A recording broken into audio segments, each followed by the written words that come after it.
Uma decisão lógica. Como lidar com um falso profeta? Aguardemos a bendita esperança. Olá, seja bem-vindo ao estudo das Escrituras. O estudo de hoje está baseado em uma esperança, mas vamos começar pelo título que certamente te trouxe até aqui: Como lidar com um falso profeta. Livro do profeta Jeremias. Veja que interessante o texto de hoje do profeta Jeremias, uma história maravilhosa que nos ensina como lidar com um falso profeta. Surge no cenário um profeta chamado Ananias. Primeiro vamos lembrar da contextualização. Já vinha sendo dito sobre falsos profetas. Deus já havia falado para o seu povo que estivesse atento aos profetas que se levantavam dizendo que tudo ficaria bem, que não haveria castigo algum. Nós já falamos em vídeos anteriores sobre isso. Este é um sinal de alerta, algo que já foi avisado. Qual o cenário que te lembra isso? Estamos sendo avisados sobre a vinda de Jesus. Está tudo na Bíblia. A Bíblia é a maior profecia de todas. Tudo está escrito ali. Portanto, tudo que você ouça que esteja ao contrário do que está na Bíblia, que é a profecia do Senhor, já pode considerar uma falsa profecia. As profecias vinham sendo ditas há cerca de 23 anos. Por 23 anos, o Senhor vinha falando o que faria. De repente, Ananias levanta-se e fala o oposto do que Jeremias havia dito. E o que Jeremias disse, isso sim, vinha da parte do Senhor, sobre o exílio, para onde o povo de Deus seria levado por 70 anos. Ananias, no entanto, levanta-se e diz que aquilo não vai acontecer, que eles vão ficar ali por cerca de 2 anos apenas. Ananias fez essa profecia diante de Jeremias, o profeta que Deus levantou. E o que Jeremias fez? Simplesmente ele disse: Amém. Assim seja feito. Vamos dar o prazo. Esperemos a profecia se cumprir. Esta é mais uma lição, como saber se uma profecia é verdadeira, quando ela se cumprir.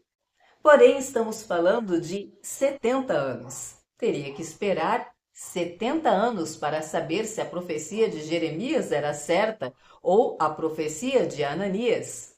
Mas o tempo que Ananias preveu era de 2 anos, então vamos esperar 2 anos para saber se esta profecia é a verdadeira. No entanto, Jeremias, após esta fala, lembra a todo aquele povo, incluindo Ananias, sobre os profetas que vieram antes dele, Jeremias, dizendo sobre o exílio, cerca de 23 anos antes. E Jeremias enfatiza que o profeta vai ser considerado um profeta do Senhor quando a sua profecia de fato se cumprir. Então, Ananias pegou o jugo que estava sobre o pescoço de Jeremias, porque, voltando um capítulo antes, Deus havia, usando de simbologia, mandado Jeremias colocar um jugo sobre o pescoço e dizer para o povo dele que aquele jugo estaria sobre eles. É sobre o estudo que fizemos ontem acerca de Deus falando para o povo que todos deveriam se submeter ao rei da Babilônia. Aquele que se submetesse iria ser favorecido quando então viesse o livramento. O que não se submetesse ficaria debaixo daquele jugo e seria aniquilado. Então Ananias pegou esta simbologia, pegou o jugo que estava sobre Jeremias e quebrou. E o que Jeremias fez? O texto diz: então o profeta Jeremias retirou-se. Você ouviu? Retirou-se. Ele não brigou, ele não bateu boca, ele não discutiu, ele não pôs o dedo na cara, ele retirou-se. Jeremias sabia de quem ele tinha ouvido a voz, mas ele não parou por aí. Depois ele chamou em particular Ananias e disse a ele o que Deus havia mandado dizer. Uma sentença sobre Ananias. Ele disse: este jugo que você quebrou, que era de madeira, tudo bem, Mas vem aí um jugo de ferro que você não vai poder despedaçar. O Senhor dos Exércitos manda dizer que colocou um jugo sobre todas as nações. Todas as nações vão se sujeitar a Nabucodonosor, rei da Babilônia. Eu entregarei tudo a ele, inclusive os animais. E então veio a sentença: ouve, Ananias, o Senhor não te mandou profetizar estas coisas. Você disse aquilo que queria dizer, portanto, você vai morrer. Você fez com que o povo de Deus acreditasse em uma mentira, então Deus vai te retirar da terra. E assim aconteceu. No mesmo ano, o profeta Ananias veio a falecer. Jeremias escreve uma carta para o povo que já está exilado na Babilônia, o povo que resolveu ouvir a voz do Senhor e se submeteu ao rei da Babilônia. E esta carta é uma carta de esperança. Além da esperança, Deus está dando alguns direcionamentos. O Senhor fala àquele povo para edificarem casas, para prosperarem naquele lugar onde eles estão exilados. Havia um propósito para isso. Veja o que Deus disse: empenhai-vos pela prosperidade da cidade para onde vos exilei, e orai ao Senhor em favor dela, porque a prosperidade dela será a vossa prosperidade. Veja você, imagine você estar exilado e ouvir de Deus que você deve orar pela prosperidade do povo que exilou você e trabalhar para o bem desta cidade. Mas há uma promessa dentro disso: a prosperidade deles será sua. Deus tinha um plano e que foi cumprido, nós vimos nas Escrituras. Quando esse povo foi retirado do exílio após 70 anos, eles levaram tudo o que conquistaram. Por isso Deus mandou que eles prosperassem, porque dali continuaria o povo de Deus, a nação de Israel seria próspera, como ele prometeu a Abraão, impossível de contar como a areia da praia. E Deus revela ao seu povo os planos dele. Ele diz que após passar os 70 anos, e aí mais uma vez a confirmação de que a profecia de Ananias estava errada e a de Jeremias estava correta, Deus manda, através dessa carta, dizer ao seu povo que assim que passar os 70 anos, que se cumprirem esses anos, eis o plano dele. Pois eu bem sei que planos tenho a vosso respeito, diz o Senhor. Planos de prosperidade, algumas versões diz paz, e não de mal, para vos dar um futuro e uma esperança. E Deus continua dizendo ao seu povo: vocês vão me invocar e vão me encontrar. Vocês vão me buscar e vão me achar quando me buscarem de todo o coração. Eu me deixarei ser encontrado por vós. Eu vos reunirei dentre todas as nações. É uma promessa que Deus está fazendo ao seu povo.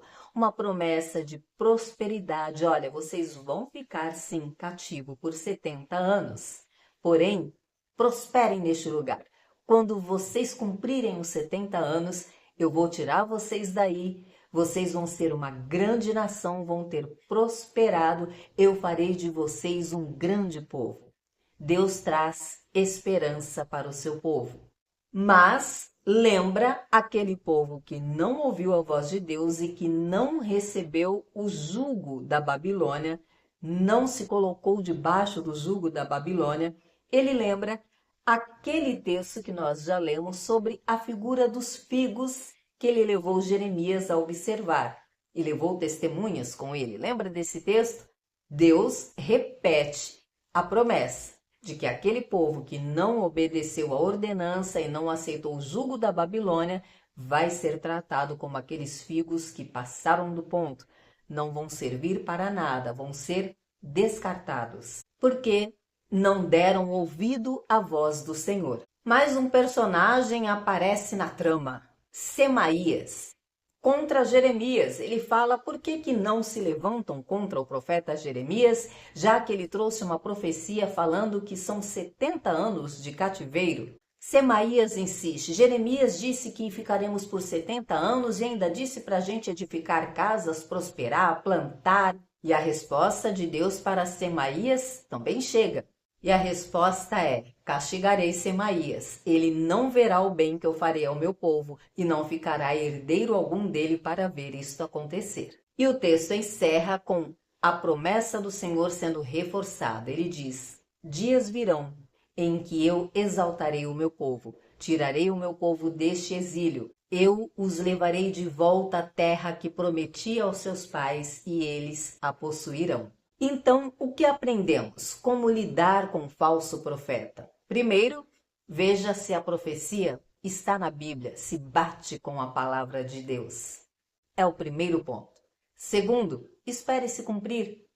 Só espere, se não se cumprir, naturalmente não era da parte de Deus. Terceiro, não bata a boca. Vá e diga o que Deus mandar você dizer. Se Deus não mandar você dizer nada, simplesmente saia de cena. Deixe que Deus faça o que Ele quiser fazer. E o principal, não dê ouvidos a falsas profecias. Você tem a maior de todas as profecias, a palavra de Deus. Na dúvida, consulte as Escrituras, sempre, em todo o tempo. E a palavra de hoje do livro de Jeremias é esperança. Vamos ao Salmo 119. A letra de hoje é Shin.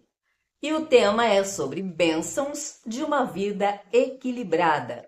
E como ter uma vida equilibrada? Pela palavra de Deus, através da palavra de Deus. O salmista fala que príncipes o perseguem, mas ele está em paz, porque ele tem o Senhor com ele, porque a palavra de Deus o guarda. Ele diz que o coração dele teme a palavra de Deus e por isso ele não teme os príncipes que o perseguem. Ele se alegra com a palavra de Deus como quem se alegra com um despojo. Ele odeia e detesta a falsidade, mas ama a palavra de Deus. Eis aí um equilíbrio. Como dizer que ama a palavra de Deus e flertar com a falsidade? Não tem como andar junto? Ou você ama a palavra de Deus, ou você ama as práticas do mundo. E o salmista ainda diz que os que amam a palavra de Deus têm grande paz. E ele conclui dizendo que anda nos caminhos do Senhor, que obedece os ensinamentos do Senhor, pois todos os caminhos dele estão diante do Senhor. Ou seja, ele está dizendo, não adianta eu desobedecer, porque o Senhor está vendo todo o meu caminhar. Então, eu procuro andar em retidão, uma vida de equilíbrio. Carta do apóstolo Paulo a Tito, encerrando esta carta que é bem pequenininha, apenas 3 capítulos. Paulo continua ensinando Tito a como exortar a igreja. Agora ele fala sobre os servos que devem obedecer aos seus senhores, como ele já falou em cartas anteriores. E ele foca na graça da salvação vinda por intermédio de Jesus. Ele diz que a graça de Deus se manifestou trazendo salvação a todos os homens, ensinando os homens para que renunciem à impiedade. Paulo está traçando aqui para Timóteo um paralelo de como era o homem antes da salvação e como se torna o homem após a salvação em Cristo Jesus. As práticas erradas ficam para trás. Paulo diz que vivemos neste mundo, devemos viver de maneira sóbria e justa, aguardando a bendita esperança e o aparecimento da glória do nosso Salvador, Cristo Jesus, que entregou-se a si mesmo na cruz. Se entregou para remir a todo o povo. Paulo está lembrando a Tito para passar para a igreja o sacrifício de Cristo. Por que vocês estão servindo ao Senhor Jesus? Porque Ele se sacrificou por vocês e nós temos uma esperança. Ele ainda traz outras orientações acerca de respeitar os governantes, de não ter maledicência. E assim como orientou a Timóteo, Paulo orienta a Tito que se mantenha firmado na fé, que não perca tempo, não se detenha em falácias, em genealogias, em discórdias, em debates acerca da lei, pois são coisas vãs e inúteis, diz o apóstolo Paulo. E como sempre, Paulo encerra sua carta referenciando algumas pessoas que irão visitar aquele povo, pede que Tito vá ao encontro dele e despede abençoando com a paz de Cristo. Eu te espero aqui amanhã para um estudo de Filemon, a próxima carta de Paulo. Até lá, se Deus disser que sim.